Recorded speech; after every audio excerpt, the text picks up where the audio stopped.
¿Qué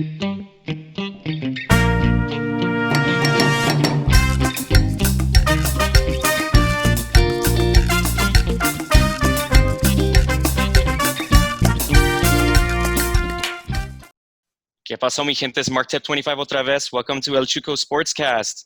This is Mark, and that's my brother Mario. Say hi, bro. ¿Qué onda, bro? Nada mucho, dude. Okay, so I just kind of want to address a few things. As far as the setup in general. Last time, I totally forgot to put this whole thing on gallery view rather than speaker view, so it kept kind of jumping back and forth between our faces like that. I think the gallery view is a lot better suited, just so you could see both of us instead of having to, it jump back and forth. So yeah, that was just something that I messed up on as far as the actual recording of it. Another thing that I didn't catch until later is that for the title sequence, I actually had it as El Chuco Sportcast instead of Sportscast. So I had to correct that as far as like the thumbnail, and I've also addressed it in the file, the intro file. So now that is corrected. So now when you see these more often, it's going to be better. and again, guys, it's a process. We're kind of new to this whole thing still. I'm still working with this, filming software, Filmora. It has its weird deals, but it's something. But anyhow, what we're going to start with today is, news about Dak Prescott possibly sitting out through the virtual team activities. Like, say, if the season or just the off season was occurring as normal, he would be sitting out of actual team activities like practices and workouts and all of that. Because what is happening is because he hasn't signed the franchise franchise tag contract. He is technically not under contract. So he's kind of sitting out on that until he's given a better contract, which personally, I don't think is a smart decision. And I'll link one of my other previous videos in the description because I already discussed that in a previous video. So let me just see something, because I also have a video on the subject right here, just to kind of give us a little bit of clarification as far as what is going on. Let me share this. We're kind of seeing how, just give our opinions on this. In essence, a slight reaction as to what is being said. So yeah, here we are. This is Marcus Spears' reaction, just, about the virtual workouts and all of that. So let's just kind of see what they say. I mean, we'll try not to go into too much of it, but I kind of want to hear what is being said, and we'll kind of give our takes on it. Prescott, by the way, lost as well when it comes to getting involved with the Cowboys during this virtual training camp stuff. Developing story here. He doesn't have a contract. Didn't sign the franchise tender. Now comes the league saying we're going to have optional voluntary virtual workouts. Dak's been sent an iPad. He could engage if he wants, but right now that's not happening. Out on the virtual, Stephen Jones, Cowboys Executive Vice President. So, Stephen, there is also a report that Dak won't be part of the virtual meetings. Do you have any understanding of what Dak will or won't do during this kind of virtual stuff you guys have to go through this offseason? I'm not necessarily aware of that. He certainly was sent an iPad, and I know he certainly can participate.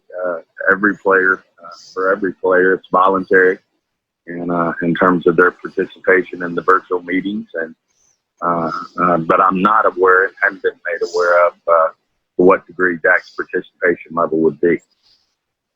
Stephen Jones on 105.3. The Fan, Marcus Spears, joining us here on SportsCenter now. Welcome. How big a deal is this, and what's it really all about?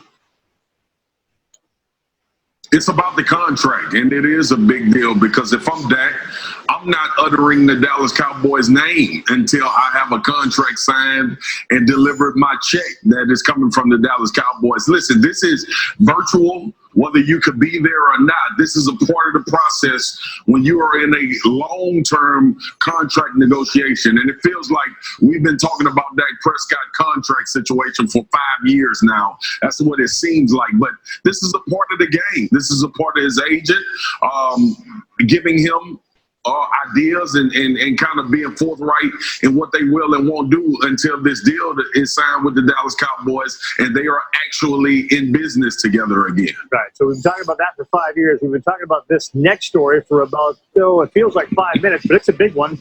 Dak making news in other ways. He hosted a party at his house for his birthday. May have violated guidelines about too many people in one place that are designed to slow the spread of COVID-19. Dak released a statement within the last couple of minutes. Okay, so while we have that thus far, Marcus Spears feels he should hold out, and so has Stephen A. Smith. I mentioned that in my previous video that I did. So he feels that he should hold out until he gets a really good contract, which personally, I don't think that's smart. Granted, yes, you had a really decent season last year. I'm not going to deny that. But you know what? It didn't lead to a playoff berth. It didn't lead to anything positive. So he has to understand until the results match the ethic and match the contract, he's not really going to get that contract. And he was actually offered a contract before that just because it wasn't on the same level as Carson Wentz, which I'm sorry, why again are we comparing Carson Wentz, who is injury prone, A, and B, he only won a Super Bowl off of the back of his backup. Like, seriously, we're going to compare contracts in that regard? And if anything, the Eagles were stupid to give Carson Wentz that contract. That's not a smart contract. So, I don't know. I just think Dak needs to be patient. What do you think? Well, yeah, I think so too. However, the first couple of contracts that he was offered, I thought they were fair. 30. I feel that based on what he's been able to achieve right now, between $30 and $35 million, I thought that was fair. He was trying to shoot for 40, and I was like, no, dude, you're not going to get 40 million. You're still young, you still got a lot to improve, but like I said, last year, on an individual standpoint, yeah, he did really well. But as a team, not so much, as it shows in the 8-8 season. There's a lot of factors that happened that, yet last season. But yeah, dude, I just feel he's not going to get that much money, dude.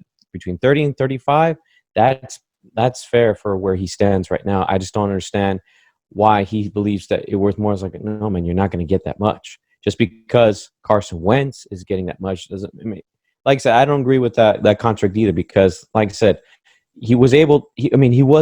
Wentz was a big part in getting the Eagles to the Super Bowl, but he got injured, so he wasn't able to play in the big game. Nick Foles did. So yeah, it's like he was a part. He was crucial to getting the team there.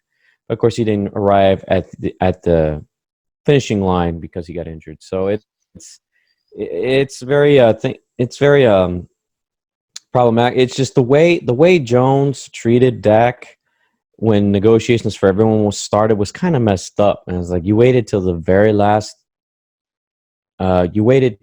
end to deal with Dak, what you paid everybody else. That's kind of messed up, man. You should have been able to deal with everybody fairly across the board. So yeah, now he needs to be patient. But I feel like, bro, you're not gonna. I just don't think he's not gonna get above 35 million. No way. I'm sorry. So at that point, whatever he gets, if it's within that range, he should take it. Yeah. Yeah, I just don't think it's a smart decision to sit out, because then that just makes him look like he's selfish. And I get it. I admire the confidence in your talents and abilities. I get that. But at some point, that confidence turns into arrogance. You got to just take what you're given, man. Like, they had to pay other players just to keep a decent roster around you. So you got to at least understand that. okay, so we got that situated. Like, my opinion is he shouldn't sit out. I think if anything, if he sits out, he's going to screw himself more. It's not going to help him in this situation. But now we're going to talk just a little bit, about the whole situation with him having that little party. There were reports that he had way too many people at this party, kind of breaking the COVID, distancing situation. And he then iterated to the media himself at some point that, it really wasn't that many people. And I don't know. I just think either way, you shouldn't be doing that. Even if it wasn't that big of a gathering, you should still be careful. Because, look at Rudy Gobert. And we're going to talk about Rudy Gobert and Donovan Mitchell in a second. But look what happened. Like, he didn't take it seriously. He, was messing around, and then he got COVID, and then he spread it to Donovan Mitchell. Some people think it's vice versa, but whatever. But either way, you shouldn't be doing that. Like, this is not the time to be having those kind of parties. Stay at home. As our buddy Chancho says, quédate en la pinche casa. Stay in the house. But yeah, let's see more about what they said about this whole thing, the alleged gathering. Minutes, we'll get to that in a moment. But this was Stephen Jones again on the situation, speaking to Prescott and Zeke Elliott, who was there. We certainly have communicated with Dak and Zeke, and I think they're certainly aware now of how sensitive these situations are. And I don't think, you'll be seeing that anymore. There's certainly guys that we have the utmost respect for, and I certainly know they understand the sensitivity of, of the situation we're in today. It's certainly very serious and something that we know, certainly know they understand. All right, so here's Dak Prescott. I understand that except there are additional responsibilities and media scrutiny that come with being an NFL quarterback, but it is very frustrating and disappointment when people provide completely inaccurate information from anonymous sources, especially now. Let's set the record straight. I know that we all need to do our best to socially distance, and like everyone else, I am continuing to adjust to what that requires. The truth is, I was with fewer than 10 people for a home dinner, not a party, on Friday night. I am very sensitive to the challenges we're all facing and making sure to support the first responders and medical personnel. Everyone else putting in long hours. We're all at a time we need to keep educating ourselves about the importance of health and isolation during this pandemic, and I will continue to make sure to do my part by following the guidelines until we are approved to start returning to normal activities. So we got his side of it. But be that as it may, it was fewer than 10. Okay, well, some reports say you shouldn't even have 6 people. So, again, you got to be careful. I understand he is apologetic, but it's not a good look. And I think that might come to bite him in the ass when it comes to these negotiations as far as his contract is concerned. Hopefully Dak sees reason and just takes what he's given, because he has a good culture there. It's just making it work, because if he doesn't take that contract, he's going to screw himself and the Cowboys. And he has a good coach. McCarthy is a good coach.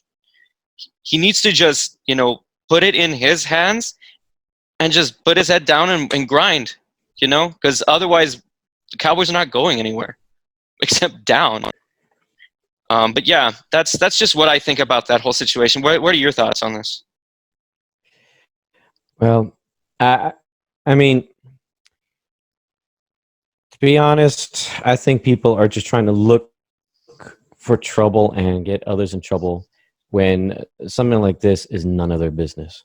What Dak does, that's his business. Leave him alone. And then this whole thing, I have a big issue with this whole thing, and I don't want to go on a tangent about it, but I just feel like, dude, leave the guy alone. What he does on his personal, private time, that's his time. Don't try to start trouble. That's just my thing. I get I'm that, glad. Dude. Yeah, I get that, but here's the thing. The thing about that, though, is, yes, it is his own business, but when it comes to something of this nature, a pandemic, we kind of have to, keep everybody accountable. We do, because again, what if he gets sick and now there's another issue, and now we have to delay shit for even longer? That's the problem. We can't do that. So that was just very careless and irresponsible. He may have had fewer, but again, we don't personally know. All we have are the reports. The fact that even came about is not a good look. But at the same time, we shouldn't be consumed by fear and to trample our rights like that, dude. We gotta. There still has to be a line drawn with our privacy too. Now, going back to what you said about the contract deal, I'm also glad that he did not choose the franchise tag. I'm glad he was smart to deny that too, because they were saying that there was a possibility that they could give him that. And I'm glad he didn't take it, because I figured in the history when some teams franchise tag a certain player, it doesn't really go well based on that. So I'm kind of glad he was smart enough to turn that down too. But I just feel the next offer that he gets, he should just take it.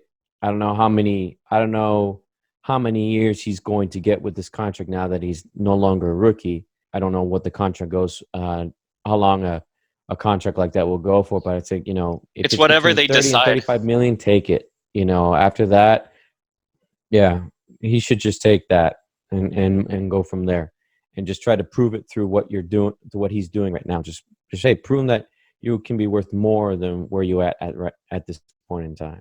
Yeah, you have to prove your worth. I mean, granted, yes, again, people are going to tell me, oh, well, he had a really great season last year as far as statistics-wise. Okay, statistics are all well and good, but if they do not lead to winning, what's the point? What is the point? And I say this a lot to people, but people always like to pull out the stats. Oh, he had a great, like Skip Bayless. He always likes to pull out Dak's QBR rating. QBR is very subjective, dude. And again, like, just because he had a decent QBR rating, he always tries to bring that up, doesn't make him like that amazing. He's a decent quarterback, don't get me wrong, but he there's so many issues to his game that he has to improve on, and there's a lot he has to prove before he's really worth a contract. But if he is so arrogant and selfish that he wants so much more, he's going to screw himself. Like, I don't know what else to tell people. People can say, well, no, you got to get what you're worth. But I don't think he's worth it. As far as that much money, until he at least gets this team to at least a conference championship, then I can say, you know what? Yeah, give him a contract. Because at that point, that's more than what Romo would have been able to do. He never even got him to the conference championship. And a lot of people are like, oh, he was just one bad call away from it. It's like, so what? It didn't happen. At this point, we got to go with what is, not what could have been or should have been. That's the problem. We always keep going with what could have been, what should have been. But the Cowboys fans are so delusional, they don't go with what is. Dak Prescott is not at that level yet. And I think he just needs to be smart. But anyhow, what's up? You can say that about you could say that about any fan of any team, okay? But at least there's a good people that I talk to that are not like that are Cowboys fans. Okay? I don't know, dude. Like most of the people I've seen on Facebook and Twitter that are Cowboys fans are extremely delusional. Like, and here's the thing: there are people that completely hate Dak, and that's ridiculous. Like, come on, dude. Who else are you gonna get at this point? Like, who? What about the QBs before Dak? Like, after Romo, like, none of them could do anything. Dak is the only one that has been consistent enough to at least keep him relevant, at least keep him afloat. So I don't know who you would get at that point. You know, who's better at that point? I guess that's why. Right, and I guess that's why he was trying to fight for more money, because he's been able to do that, and I think that's why he's trying to put that in consideration with the negotiations. But at the same time, you still got a long way to go. Yeah, you are way better than the other ones after Romo, but you still got a ways to go. So try to keep your head on straight when it comes to. Don't let it all go to your head. Yeah, I think it's I think arrogance. also it's no. I mean, I don't think he's that kind of guy. I think part of it is his agent, probably. I think his agent is probably, telling him to maybe do this, because you know how some agents for some players can be. So I think that's also part of it. I think it's his agent is telling him, is kind of counseling. I know him to they do get that, a percentage, but at some point you got to listen to your gut. You can't always listen to what other people tell you, because you, at the end of the day, are the one that's going to be the quarterback, right? Like, Dak is going to be the quarterback if he decides to take this contract. He's the one playing, not the agent, him. So I don't know. I understand, but I don't agree. I think Dak needs to just take what he's given and just play, because if not, they're not even going to do well. Like, he's the only major option they have right now, but he's also not their only option. They can go with anybody else. Everybody is expendable, no matter how good or bad you are. So I don't know. That's just how I see it. As far as what we're going to talk about next, let's talk about Donovan Mitchell and Rudy Gobert. The whole situation with, like, all these leagues closing down and then leading with a chain of events all started with when there was a report that Rudy Gobert caught COVID-19. So, yeah, it really put a wrench in everything. And we got that email a month ago about, oh, well, the NBA season is suspended for the time being. And yeah, he pretty much shut down the NBA. I mean, there are other reports that say, well, it could have been Donovan Mitchell that gave Rudy COVID, and they're just making Rudy the scapegoat. But be that as it may, it's not a good look. And also because Rudy Gobert was being careless, touching the mics and shit, that doesn't help. And with all of that, there was a rift kind of created between Donovan Mitchell and Rudy Gobert. And a lot of people were starting to speculate, oh, shoot, now that there's a beef, would they move one of them? Whether it be keeping Rudy Gobert, who was a two-time Defensive Player of the Year, or going with the player that has potential in Donovan Mitchell. And a lot of people are like, nah, ship Gobert. But then you also have that idea, like, okay, well, if you ship Gobert, who's going to pick him up? Because there's a lot of hatred around the league. Nobody even came to his defense, really. There was a lot. The only person that kind of semi came to his defense was Evan Fournier from the Magic. And he wasn't even that big of a defense. He was just like, oh, I wish the best for Rudy. It kind of like, oh, shoot, come on, Rudy. What are you doing? But yeah, I don't know. I just think that huge rift kind of caused more issues than needed. But recently, in this video, oh, shoot, I had it, and then I closed it. Whoops. Let me pull it back up. Desktop. Hey, man, you and me both. Okay. So we got this from The Jump. And then you have Rachel Nichols, Richard Jefferson, and I don't know why I always forget this guy's name, but he's pretty big because he always likes to talk about LeBron. He always covers LeBron and stuff. But yeah, this is what they said about that whole situation, because apparently it came out that Rudy Gobert kind of spoke about how that beef is kind of in the past now. But yeah, let's just play this. I want to move on to the Utah Jazz because Rudy Gobert, of course, the first NBA player to test positive for COVID-19, and teammate Donovan Mitchell, who tested positive shortly afterwards, said it took him, quote, a while to cool off at Gobert, especially after seeing some video of Gobert. Oh, God, please don't do this to me. Okay. Being particularly careless about spreading the virus. Well, that was last month. Last night, Gobert went on Instagram You see how he's Live touching the with Taylor stuff? Brooks and acknowledged his relationship with Mitchell. Still, quote, I never saw that, perfect. so I didn't know. That was why they got mad at him about. Well, because I mean, when the scare was starting to kind of build up, he was just like, "Oh, you guys are taking this way too seriously." And then when it got worse and he contracted it, yeah, it was just a very bad look. It made it look like he didn't give a shit about the people dying and all this stuff. And granted, that may not be true. And and of course it wasn't ill-intended, but it's not good. That's very unprofessional, very disrespectful. But Gobert added that after not speaking at all for a while, they have in fact talked in recent days and have the same goals as teammates, Richard. Do you think this relationship can be repaired?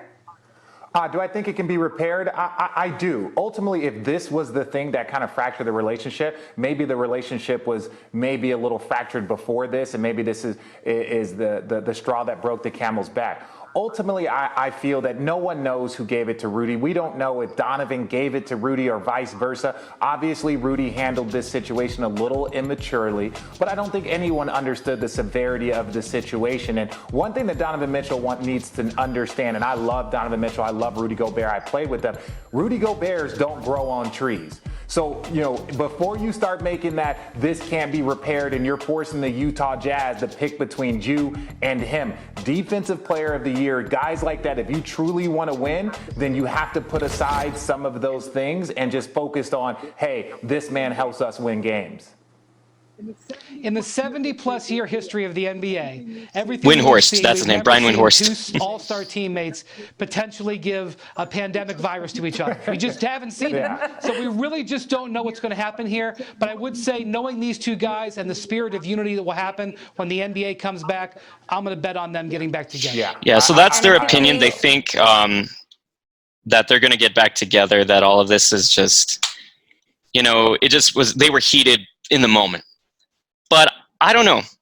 We're probably going to see once the season is over, because, obviously, if it does come back around, like either late May, and some people are even saying, because earlier in that video, and I'll post that video in the link as well, because they talked about possibly having some sort of 25-day plan once all is said and done to try to get 5-on-5 camps to kind of get people reacclimated and then start the playoffs. But RJ kind of was like you, Mario, where he's like, well, we might have to just kind of prepare ourselves for the possibility that the season is done. I understand we want our basketball, but we're probably just going to have to prepare for the possibility that this is done, because, there's a lot of other things at stake besides the season. So, yeah, that was his opinion. So there's a possibility that this might be rectified. What are your thoughts on this thus far? Well, things happen, man. And sometimes we don't think things through and we make mistakes, and he realized the mistake he made and he, apologized and wanted to make it right. So, you shouldn't be crucifying him to the bitter end. Okay, he messed up, but he knows he messed up and he made it right.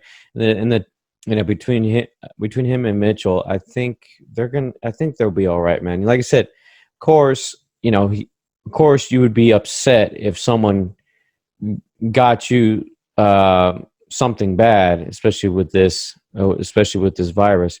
But you got to realize it's not like he intentionally wanted to do that to you. You see how they were. Their teammates, they were getting along. They were doing well together before this all started. So, are you going to really have that hang that over his head? I don't see why you would do that, man. That's just, come on, dude. I understand that, and I do agree to that point. They've both been cleared, so they're okay. I know, but it's just it's the principle of the matter.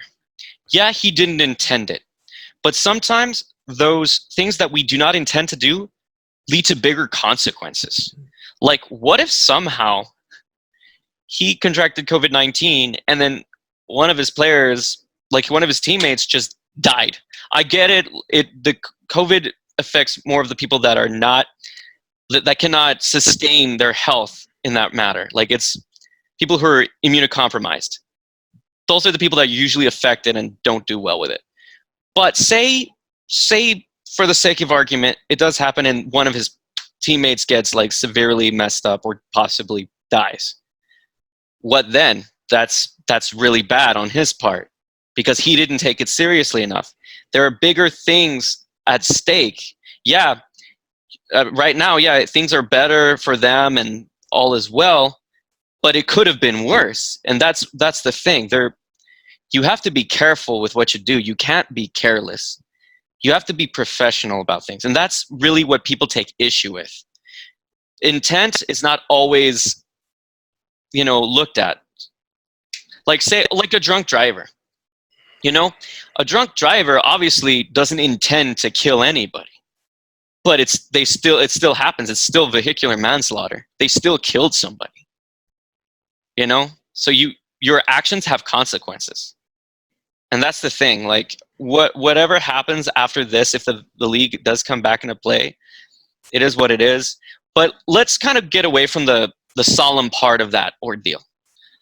Let's talk about destinations if for some odd reason that it cannot be repaired. They're saying it could be, and I would hope that they do stay together in Utah because they have a really good team. I think that team could go places if they stay together. But say that doesn't happen. There's a couple of YouTubers, Rusty Buckets and Afunkydiabetic, that kind of have thought, well, where does Rudy Gobert go? Because Rudy Gobert is the one that has the target on his back right now. Everybody's on Rudy. Not necessarily Donovan Mitchell, but Rudy.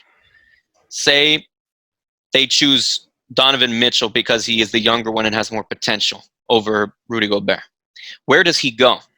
There are some reports that have him possibly going to the Celtics, which would be ridiculous because Rudy Gobert on the Celtics would be a powerhouse defensively in the East.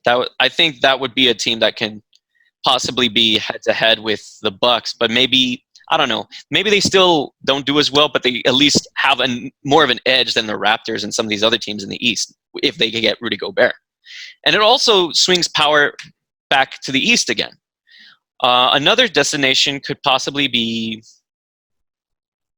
Portland, from what I remember them saying. It was either Portland or somewhere else.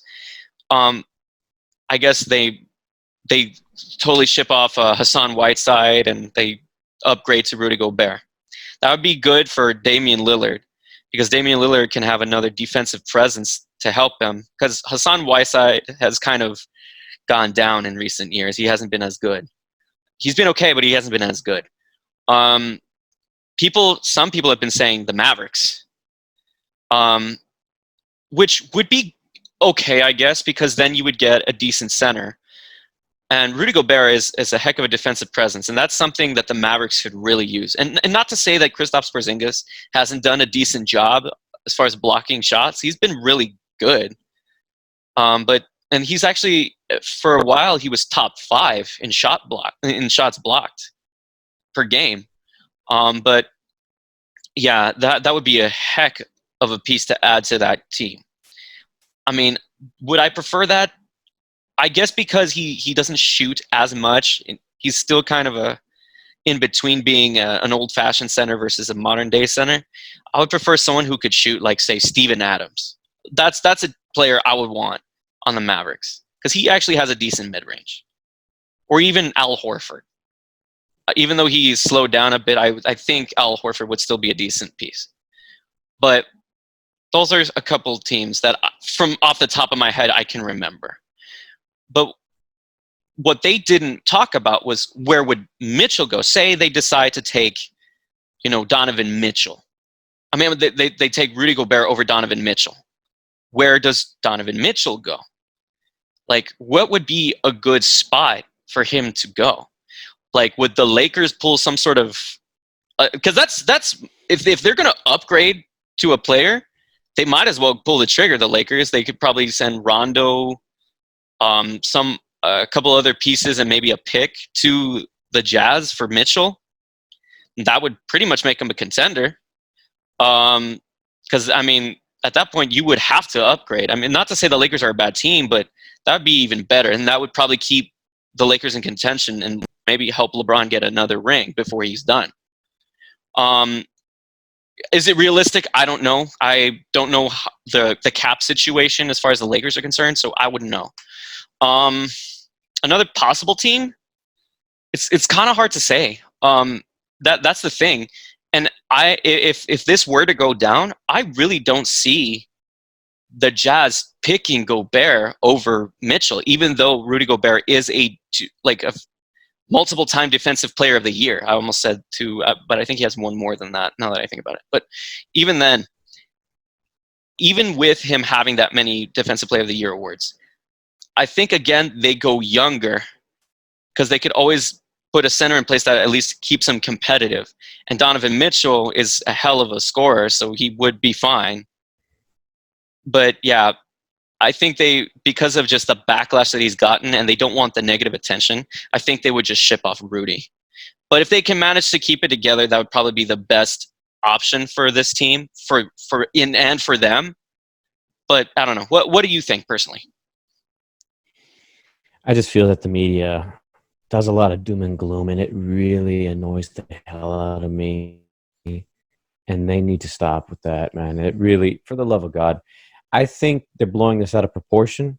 I believe Mitchell and Donovan are two reasonable guys. Mitchell and finally Gobert were able to, Mitchell and Gobert.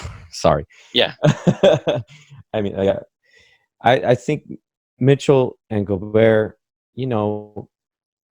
things happen, man. Like, he makes mistakes, but I know you said that, it could have been worse, but thank God it didn't. So, and it wasn't.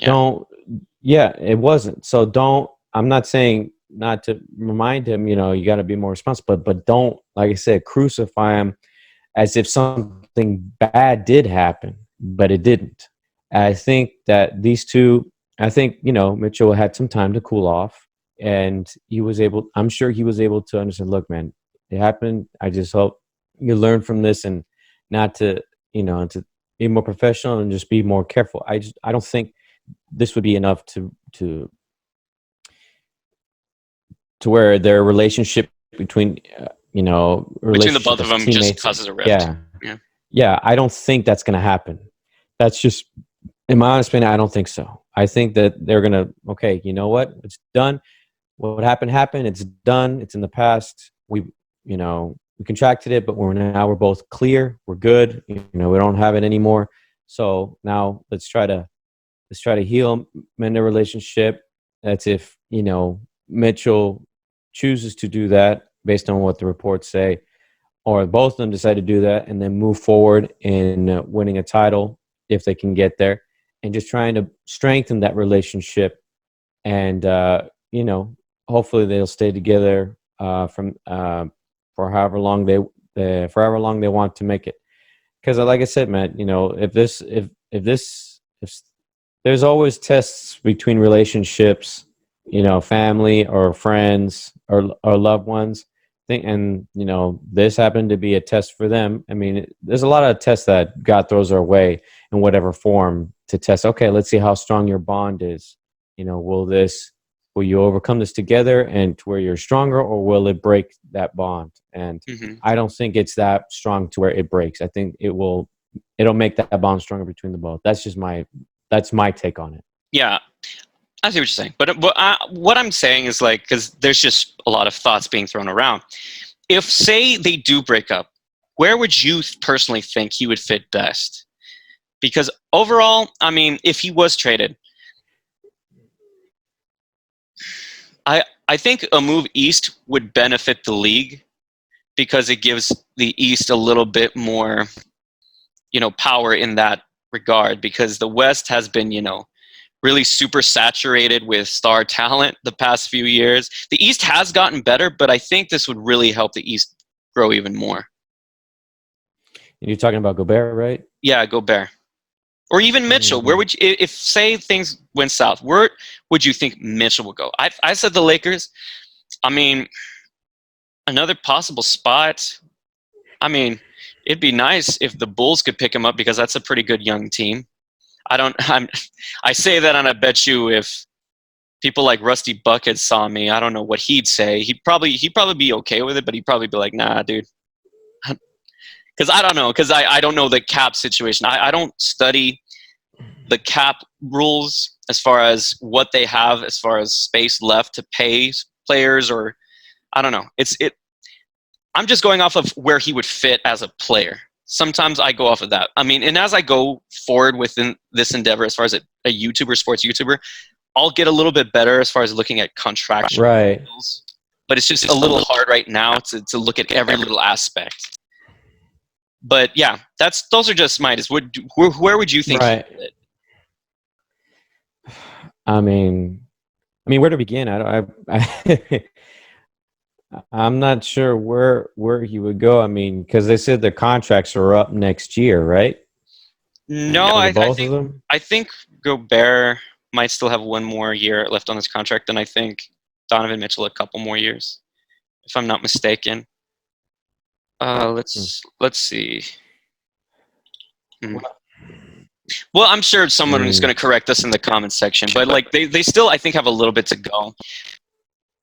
Because if they're already talking about warranting a trade, that means they still have some time on their contract.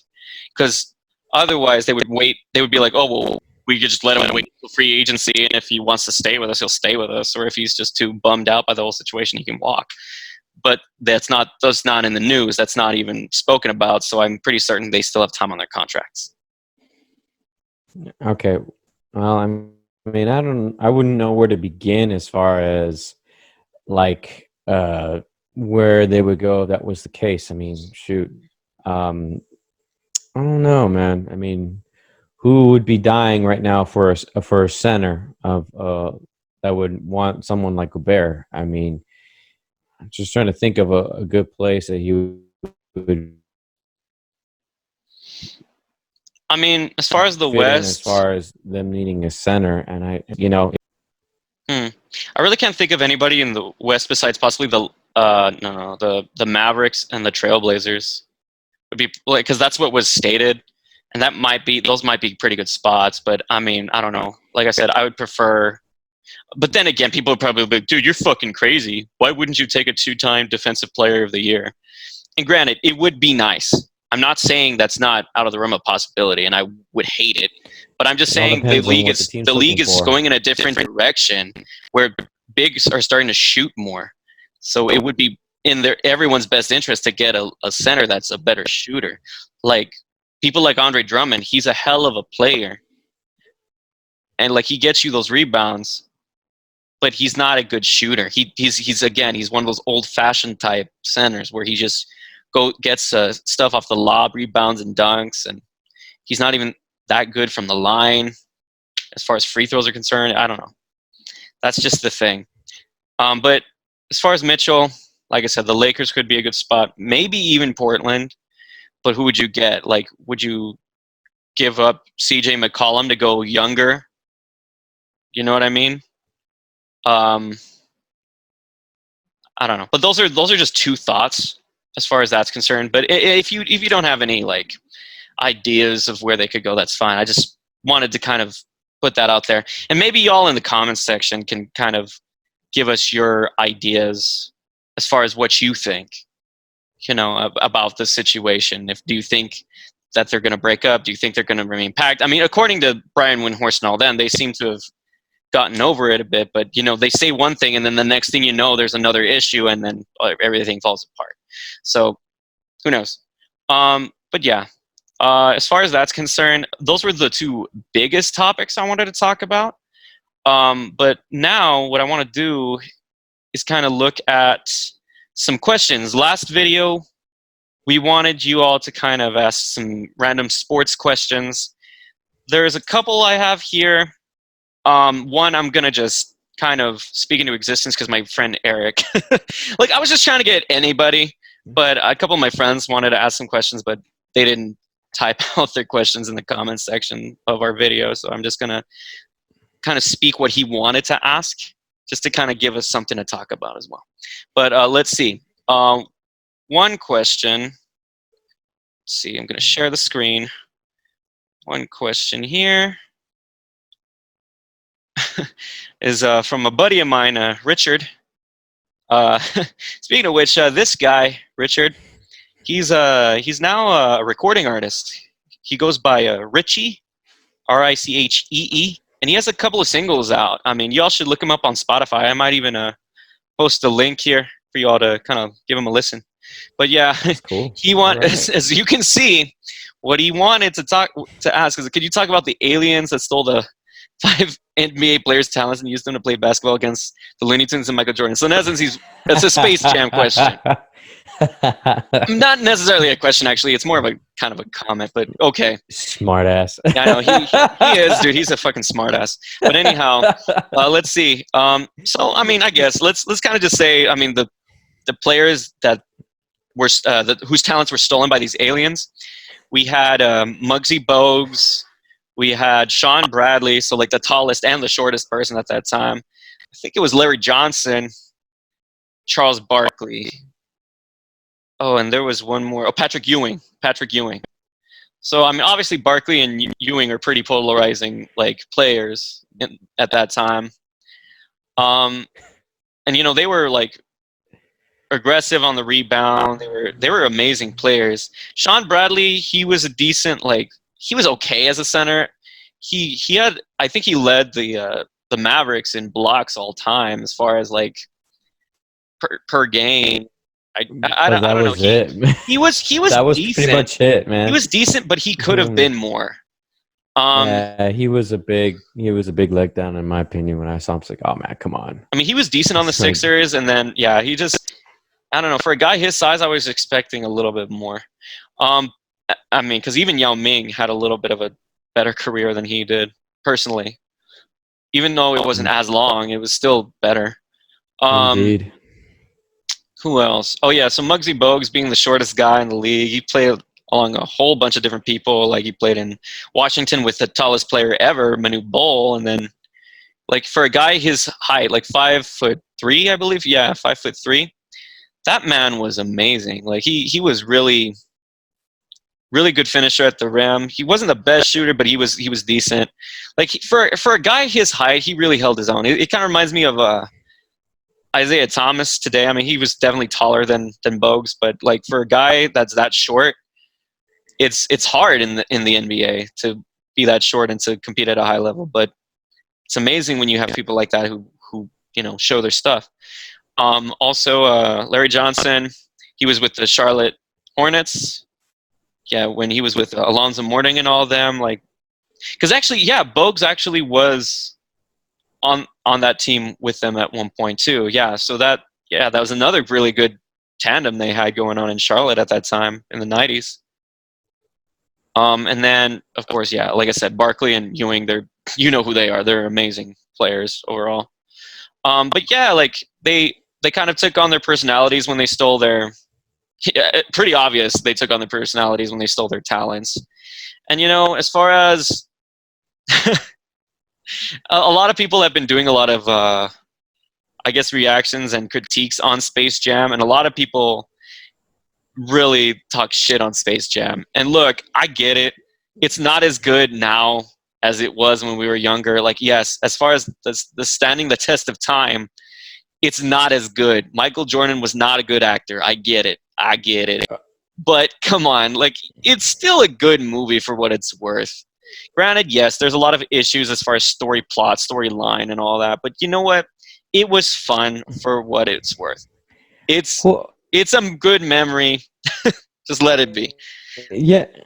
Well, wait. Some people were talking mad shit about it. Why? Yeah. I mean, it's a good movie. I mean, well, of course, dude, it's not. No sports athlete's always going to be a good actor. But for what it is, dude, it was funny. It was cool. We liked it. Yeah. I mean, it's a kids movie. Yeah. Well, yeah, that's what it was. I mean, Looney Tunes with one of the greatest basketball players of all time, dude. Why not? I mean, come on, dude. That was our childhood right there. Watching, you know, we lived through the '90s, watching the Bulls dominate the '90s, and you know I thought that. And why not?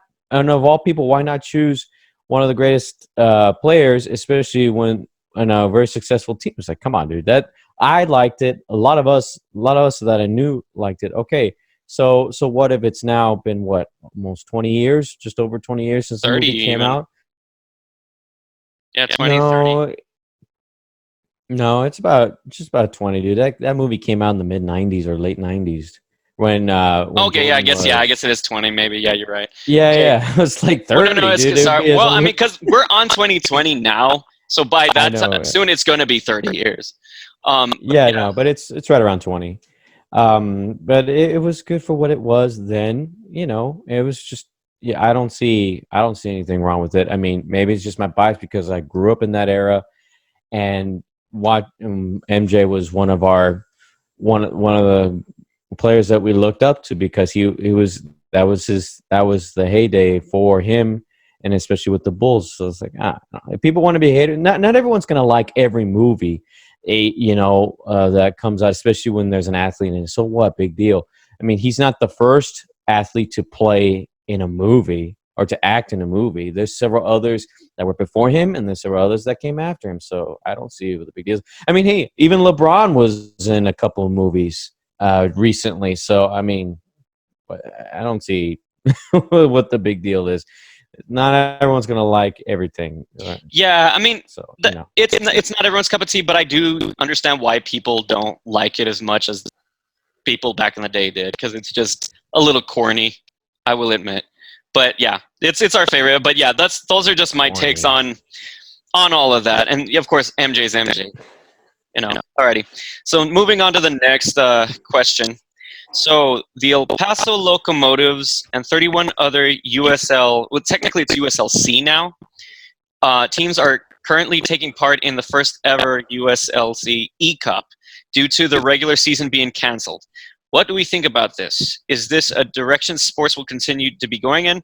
Should they continue holding E-Cups in the future after the pandemic as a means of off-season entertainment and fan engagement? Well, so for all of you that don't know, I mean, me and Mario, obviously we call it the El Chuco Sportscast because me and Mario are both from El Paso. The El Paso Locomotives are a Division II soccer club. They recently were established, I think 2018. They were recently established. And they're a pretty decent team. And it's great to have, sports teams. It's a semi-pro, because I shouldn't say it's semi-pro because it is professional. It's just a step underneath the MLS. But either way, it's great to have that. And, hopefully I get to follow more of their games, because they also share the same stadium as the El Paso Chihuahuas. So that's going to be nice. If I ever go back to El Paso and those teams are still there, I would definitely buy season tickets to those. Because, I always like to give back to home. But yeah, as far as the Locomotives, and all these other teams within the USLC, it's technically the United Soccer League Championship. It's no longer called USL. It's called United Soccer League Championship, not just United Soccer League. But yeah, they're doing an E-Cup. In essence, I guess they're playing video games of soccer to kind of, hold a tournament, for bragging rights and shit. And what do we think about it? Well, esports has been a thing for a while now, even though I don't think it should be called esports, but that's another topic for another day. It is fun. It does provide more engagement for people who do not actually watch sports themselves. But it's definitely fun. But the thing is, there have been 2K League teams now for the past couple of years. Because I know there's the Mavs Gaming, Celtics Game, all these teams, they actually compete. They draft gamers and they play games. They compete for tournaments and playoffs and shit. That's been a thing for a while. And that direction that it's going in, I think I think soon every sports league is going to have that. And it provides great entertainment overall, whether it be during the season or in the off season. Because I think a lot of times those 2K leagues are held during the season. So even if they do FIFA sports leagues, or FIFA E-Cup, you know what I mean?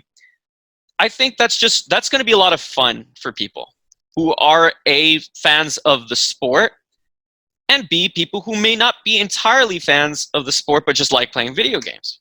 It's everyone's cup of tea. Video games have been the thing for a while now. Ever since they came out in the 80s, video games have just been taking off. It's everyone's form of entertainment at this point. But I don't know. What do you think, Mario?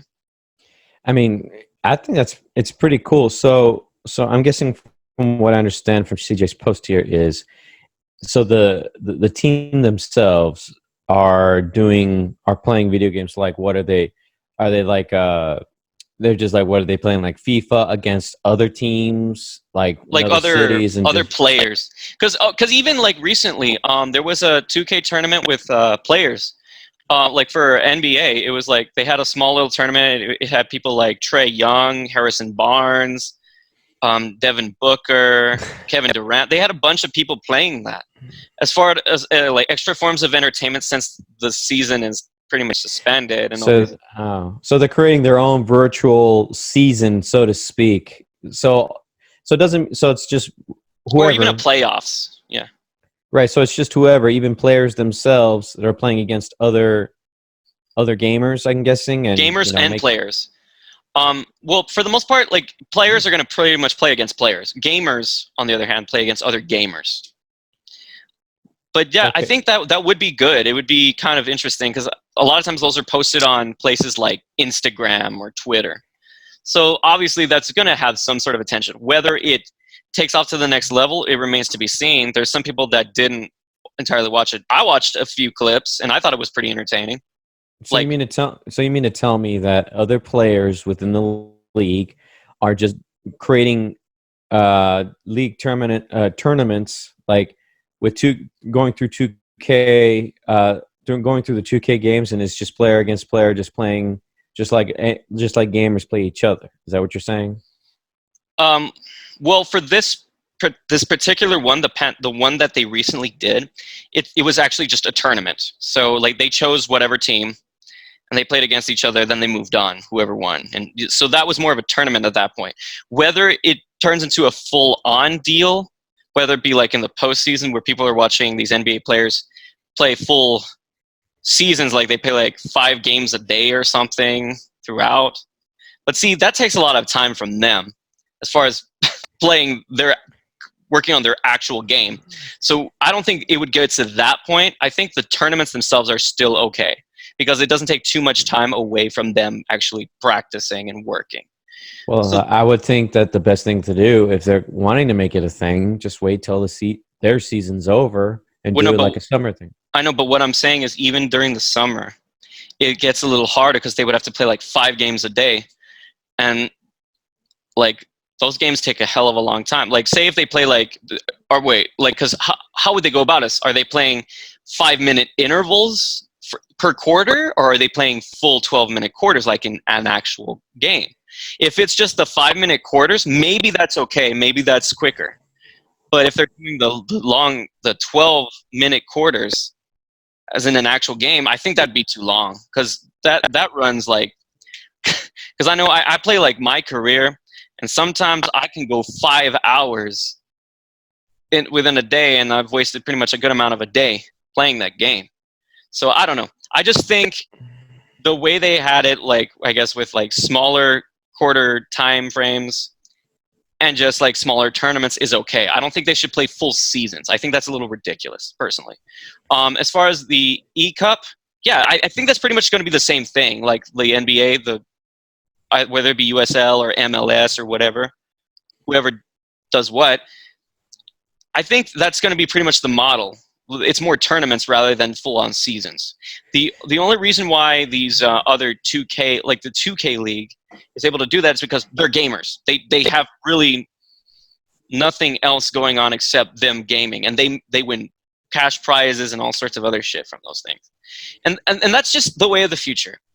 I don't like to call it a sport, but it's still another competitive deal that is fun for everyone, especially if you are a true gamer. So I think that's going to be – I think that will become more of a thing moving forward after the pandemic is done. I personally think.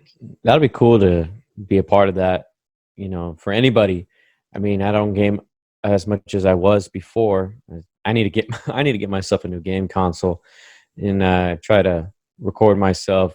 I kind of considered about doing a gaming channel too, just to play games and stuff like that, either by myself or with other people. I think that, if this becomes more of a thing to where anybody can do this, and not just, and I know like there's many cities across the country and even around the world that have like home-based gaming teams that, of course, they bring, of course, whoever runs it, they bring on people to play, and of course, of course, I'm not sure how it works. I don't know if it would be any different from like, an actual sporting team or sport club. But it'd be kind of cool to do. But I mean, even on an individual basis, just like for fun, just to do this, that would be cool. Because I mean, it is a form of entertainment, and we always have fun. We've always had fun with games, so it's a cool thing to think about. But yeah, I think that's going to be really cool. Let me stop share for now. Okay, and then because I'll come back to a couple more things. But yeah, and then another question that my friend Eric had. Well, it was like a couple.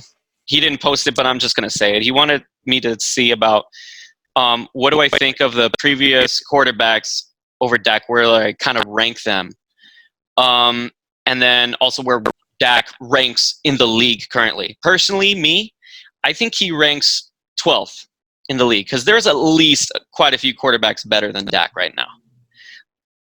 Like, I mean, you have Russell Wilson, you have Aaron Rodgers, you have Patrick Mahomes. Oh God, who's the guy from Baltimore? Oh my God, why am I forgetting the guy's name? But yeah, that guy is also hella good. I mean, Roethlisberger, he may be aged, but he's still a decent QB in this league. Drew Brees, obviously. Tom Brady, obviously. So, I mean, that's quite a few. I mean, there's maybe a couple more I didn't mention, but overall, is it Lamar Jackson? Lamar Jackson, I think is Lamar Jackson. It's Lamar Jackson. Yeah, Lamar Jackson.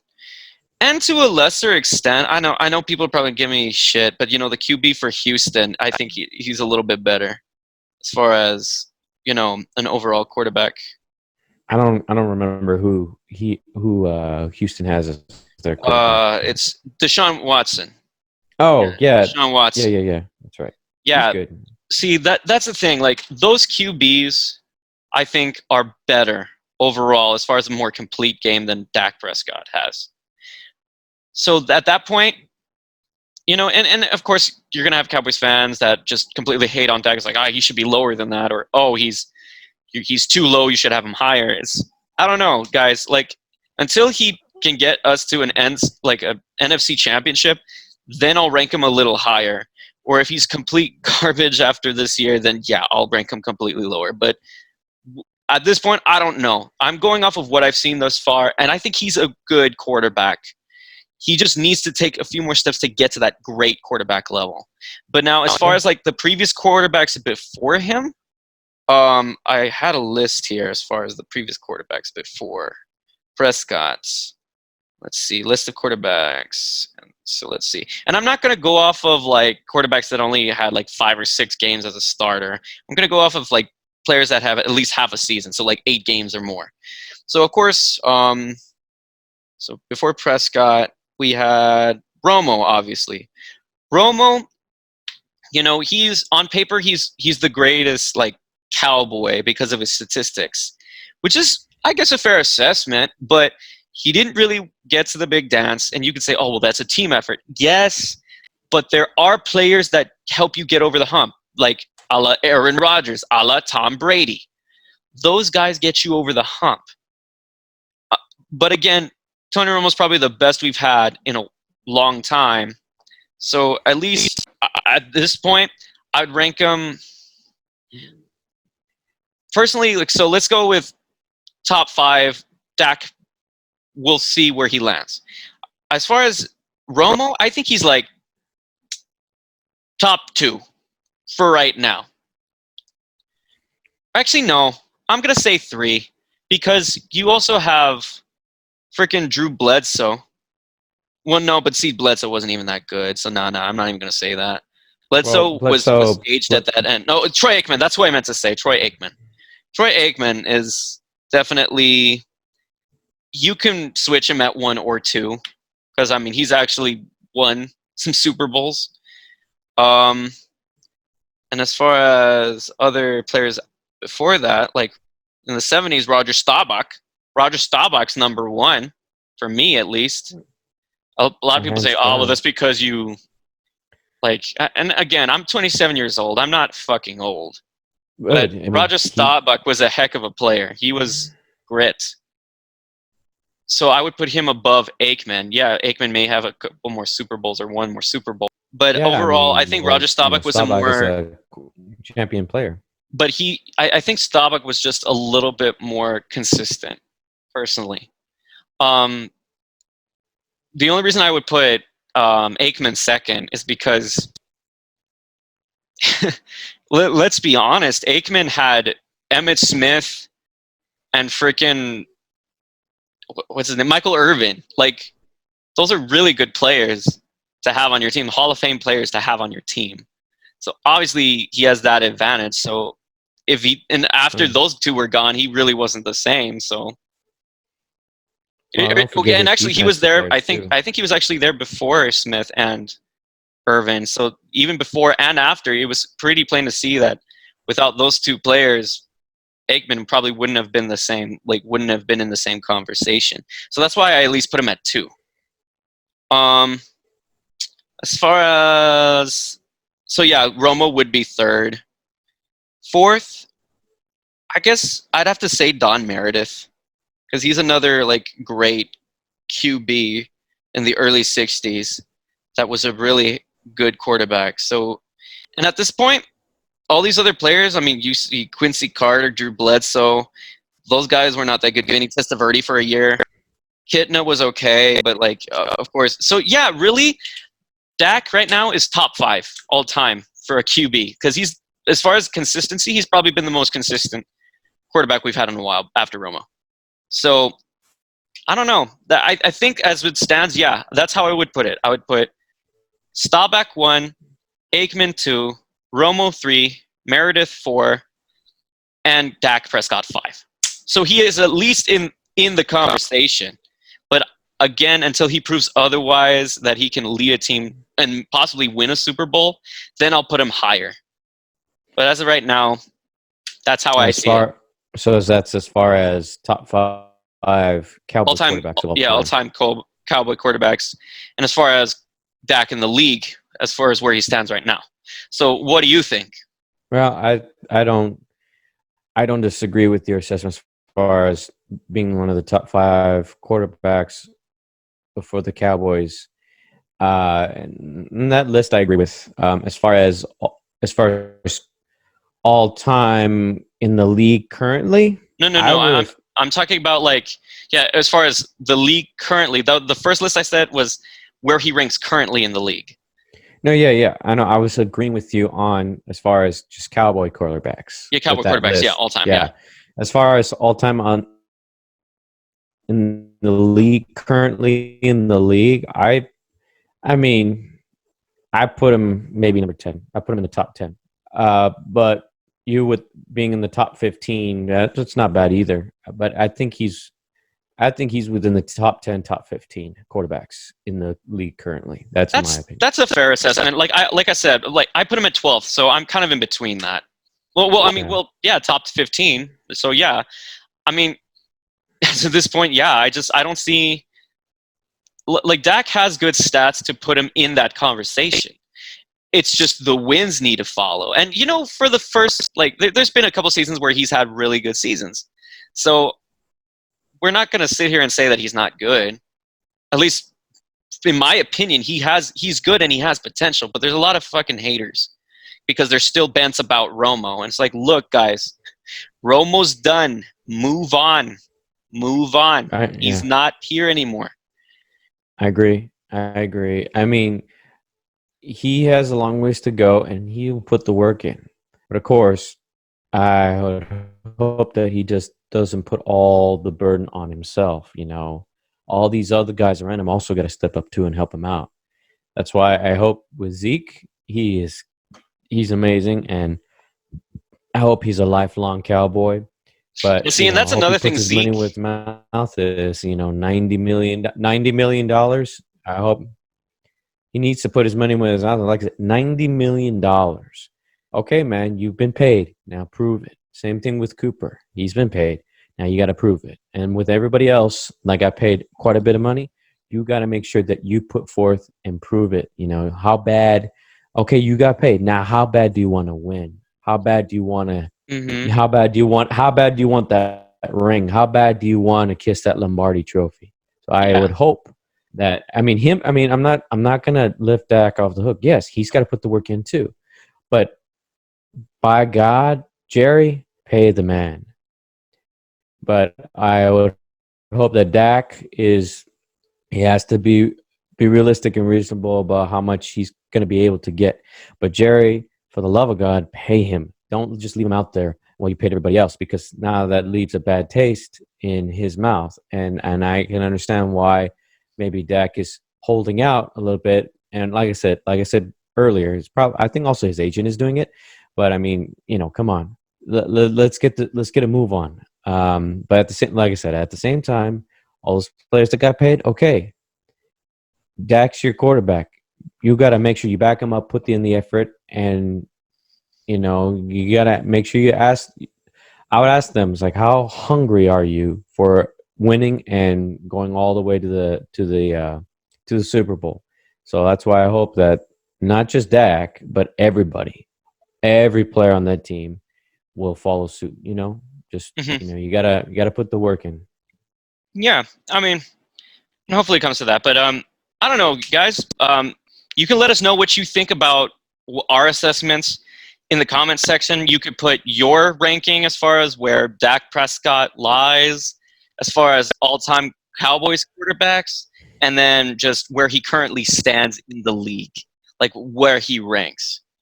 I mean, I think he's at least 12th, so top 15. We would like to hear your opinions on it, whether it be good or bad. But yeah, that's just what we have as far as the Q&A section. In the future, guys, if we do more Q&A stuff like this, please leave your questions in the comment section of our videos, just so it's easier for us to kind of pick them and just post them on the screen. Because me having to jump from different platforms, whether it be Facebook or Twitter, I just think it's easier if it's all in one place, so I can focus my attention there as far as getting those questions. But that's just something to think about in the future. Hopefully we get to do more of these, because I thought that was pretty fun, just talking about certain aspects like that. So yeah, that's it for the Q&A section of this video. Hope we get to do more of those in the future. There's just a couple more things. I know we did this last week, the start bench cut deal, but I kind of wanted to talk about this because it's just something that I think needs to be addressed. Because Mavericks fans, look, I'm a Mavericks fan. I love my Mavericks, and I like Luka Doncic. But here's the thing: it's start bench cut. Do you start Luka? Do you start Harden? Do you start Curry? Do you bench either of them? Do you cut either of them? And there's a lot of people that want to start Luka over these two. And look, I get it. For a guy his age, he's doing some amazing shit. He's a savant of a passer. He's putting up triple doubles like nobody's business. Again, and this guy is just barely legal age now. Barely. Yeah, I keep forgetting that he was he's 20 now, right? Oh no, I thought he was 21. Did he turn 21? Okay, I could have sworn he turned 21. No, let me double check before. You're probably right. It's just been a hot minute, so I can't remember. Yeah, he's 21. He was born in 1999. Yeah, so he's 21. Damn, really? Yeah, because he was 19 when he entered the league and turned 20 in February of that year. And now, I can't believe he's 10 years. Wow. Yeah, he's pretty much. Yeah, he's 9 years older than me. Shit. Younger, you mean? I mean younger. Yeah. Yeah. Sorry. What the fuck are we doing with our lives, huh? Hey, man, everyone's got a different path. But hey, I mean, yeah, it's like wow. Yeah, but look, again, I'm not criticizing his talent. He's an amazing player. But again, it is only his second year. And he is impressive. And I'm going to support him. He's a freaking Maverick. Of course I'm going to support the guy. But you're going to tell me you would rather start him over Curry and Harden? I would only cut Harden because I'm not so high on the guy. But him and Luka have similar games in the respect of their step back. They have a similar step back. And Harden puts up monster stats himself. So this is a hard one. But for me, obviously, I'm going to pick Steph Curry because Steph Curry is a proven champion. And you can dispute me all you want. Oh, well, he had Kevin Durant. What? Is he chopped liver? He freaking has amazing statistics on his own, whether he had Durant or not. He's a heck of a player. Why are people making that argument? I mean, have they forgotten he did win without Durant? But the problem is everyone likes to throw in the fact that, Kyrie and Love were injured in that final, so that doesn't count. Oh, come on. Okay, well, fucking... They still won. At the end of the day, they still won. Yeah, exactly. So what is the big deal? Actually, yeah, you play who's in front of you. But again, it's because it's like, okay, well, obviously they're at a disadvantage because LeBron doesn't have all-star teammates helping him in that final. So obviously they were going to lose that. But let's not forget, that was the Warriors' first finals. They were young at the time. And that finals went to 6 games. But that's because, again, the Warriors were a little bit inexperienced, but they still made it work and they still won. But again, everybody also likes to discredit Steph Curry because of the fact he does not have finals MVPs. He's won finals and he has 2 season MVPs, but because he's never won a finals MVP, he's not as good. Okay. He doesn't matter. How does that make any sense, man? I mean, he won.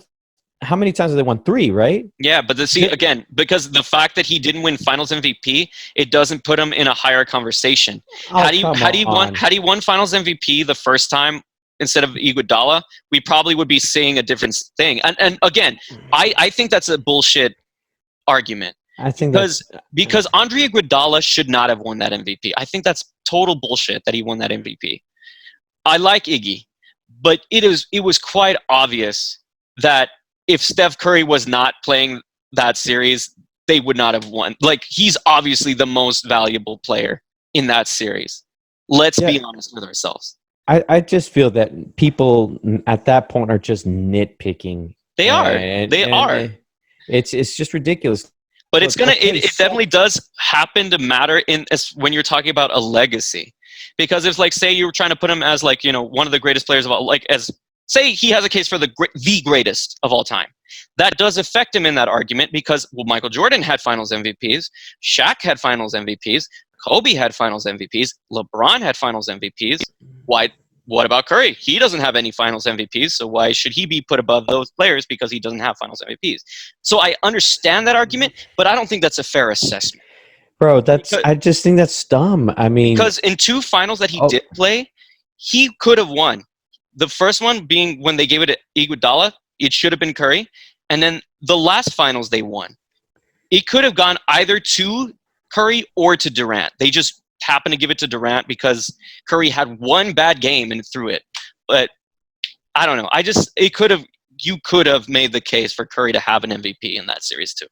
I just feel that that's just a dumb thing to consider. It's like I couldn't care less if they had a finals MVP or not. They won. They contributed to winning the title. So to me, they're in the running regardless. So as I said, people are just nitpicking at that point. It's like, okay, so what if he doesn't have a finals MVP? He's still a champion, for the love of God. He was the main reason, one of the main reasons for those championships. It's not like he was like a role player. He was one of the best players on that team. I don't know. I just think that's utterly ridiculous. I mean, look, at the end of the day, for any player in any league, in basketball in particular, it's all about winning titles. They want to win that title. They want to get to the big show and take it.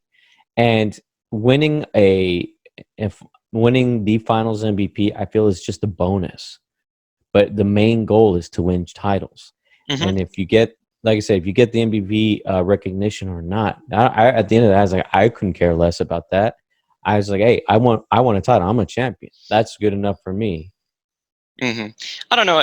But it does matter in some retrospect because you play for the championship, but sometimes that does increase your legacy. It does put you in another level of conversation.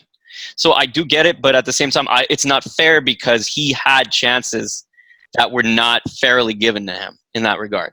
So I don't know. And maybe I'm going to get a lot of shit for what I just said, but whatever.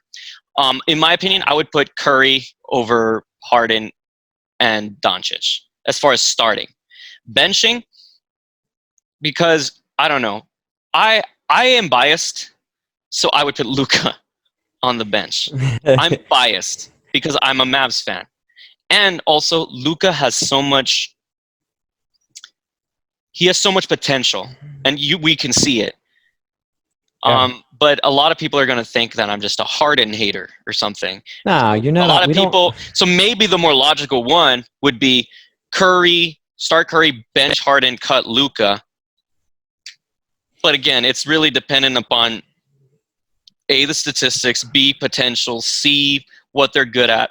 They're not all the best at defense. I mean, Luka might be better than Curry and Harden at defense.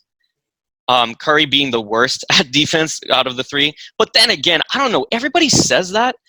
But Curry was leading in steals in his MVP year. He led the league in steals. Like 2.3 steals. Right. Like, and everyone's like, and I don't know where this argument came from, but I see a lot of it now where everyone's like, just because he has a lot of steals doesn't necessarily mean he's a great defender. It's like, so what constitutes a great defender? Like, stealing is great defense. Blocking is great defense. The fact that you stole the ball means you took an opportunity away from the other team to score. So in essence, that's great defense. Like, am I missing something here? You know what I mean? Like, that just sounds stupid to me when people say that. It's like, stealing is part of the game, and it's a big part of defense. Yeah, also getting in front of them, like cutting off the lanes to force them into uncomfortable shots. I get that. But when you steal the ball, you've done everything you needed to do on defense because you took the ball away from the other team. You took an opportunity for the other team to score. Yeah, I think so that's good that's great defense. Yeah, because turnovers can make a big difference between you winning or losing. And that, I mean, I don't... Especially if you cause those turnovers. Right. And again, it's just people just nitpicking and looking for ways to not give credit where credit is due. Yeah, to diminish a person's career, yeah. Yeah, that's why I'm like, look, man. And yeah, I'm biased.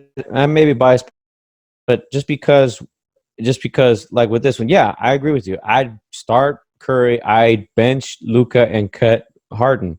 But it doesn't make me a Harden hater. I recognize what he can do and what he's capable of. I mean, but I just look at Luka, dude. He's young and he's got so much potential, and he can already do a lot. That's why I think, and he's already drawing comparisons to LeBron. Guy. He's already drawing comparisons to LeBron.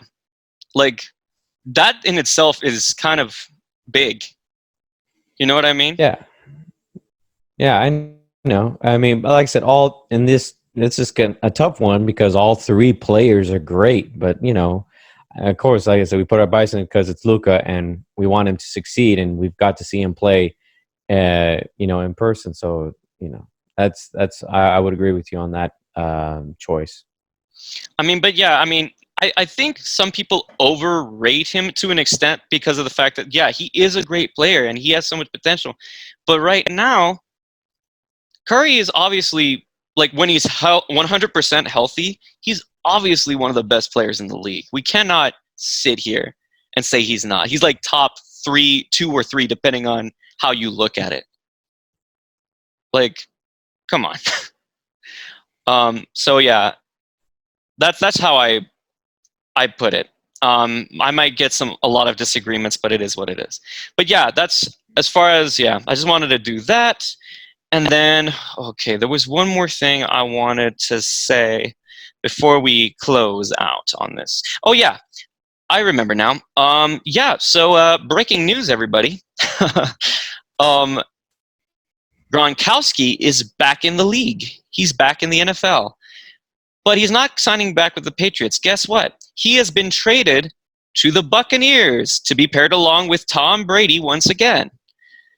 Now, I said last time in my mark my words that the Patriots would not make it to the Super Bowl. At this point, if they add Gronkowski, which they pretty much did, I think it's a done deal.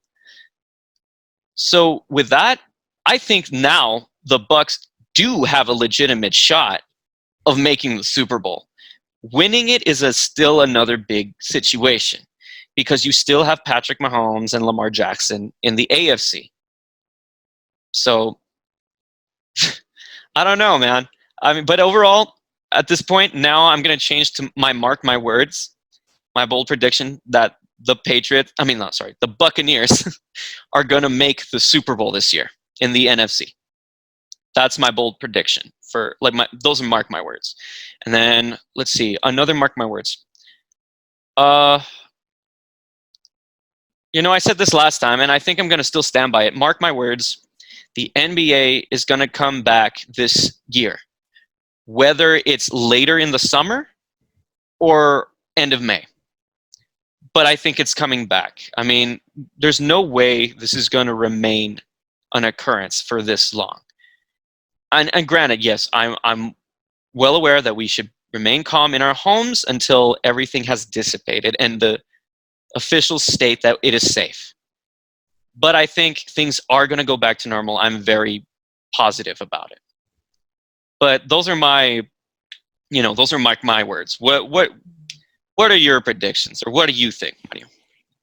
What do you want to contribute? I mean, I think now more than ever, the way things seems to be returning to normal. I think,